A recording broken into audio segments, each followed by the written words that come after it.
Dans ma dernière vidéo, là, je t'ai dit qu'il y avait des pertes de performance sur 24H2. Et dans cette vidéo, on va voir un fixe potentiel, slash probable, slash qui a marché pour moi. Je vais pas refaire de benchmark parce que j'ai un peu la flemme de refaire des graphes et tout.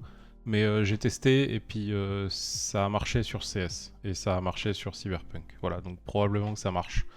Le fixe, je l'ai pas inventé, ok, il vient du forum d'overclock.net. C'est ce post-là, tu peux lire les commentaires si tu veux, je te mettrai dans la description.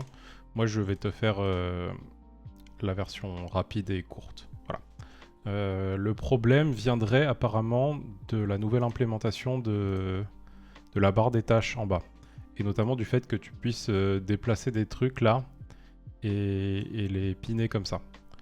Et apparemment, c'est ça le problème sur l'implémentation de la 24H2 parce que la façon dont ils l'ont implémenté change et blablabla bla bla, et ça fait des problèmes. Du coup, la solution c'est de désactiver ça. Pour désactiver ça, il y a un pâté de commandes à mettre dans ton terminal. Je vais te les mettre dans la description. Mais tu copies tout ça. Je vais peut-être te mettre un fichier, un batch aussi, ça fera pareil. Clique droit sur ton menu démarrer, terminal admin, ok. CTRL V, tu dis paste anyway, enfin coller dans tous les cas.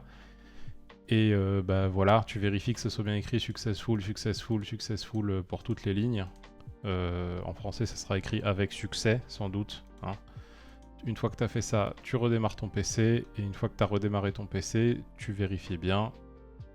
Tu appuies sur le bouton démarrer, tu réessayes de faire ça. Et si tu vois bien que tu as une petite croix au lieu de pouvoir le pin et machin comme avant, là, c'est que ça a bien été désactivé. Et là, normalement, tu as regagné les performances que tu avais perdues.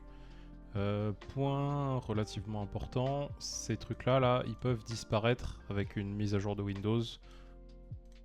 Principalement avec une mise à jour de Windows. Donc si tu les as fait, que tu as fait une mise à jour de Windows et que tu as reperdu les performances que tu avais gagnées, et bah tu refais ces clés de registre. Voilà.